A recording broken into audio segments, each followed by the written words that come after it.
ये वो बन जाती है। इसको जब इसकी पिंजाई करके फिर ये गोला ये हारा जैसा बन जाता है ना, ये हारा बन जाता है। इसको ये भी ऐसे ही है, इसको भी बनाते इसी से बनता है ये।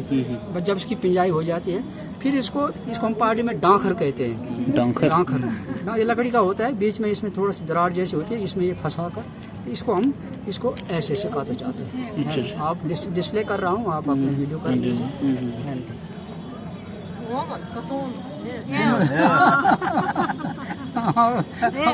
बहुत सारी चीजें ये जो कपड़े जैसे के बनते हैं? नहीं, इसकी ये रस्सी, इसकी जो है रस्सी और चटाई, जिसको हम पहाड़ी में छर कहते हैं। छर होता है चटाई, जैसे ये चटाई है ना वैसे बनाई जाती है। इतने बड़े बड़े चटाई। और इसके जो बकरी का जो नीचे वाला बाल बहुत मुलायम होता है, नरम जैसा बाल होता है।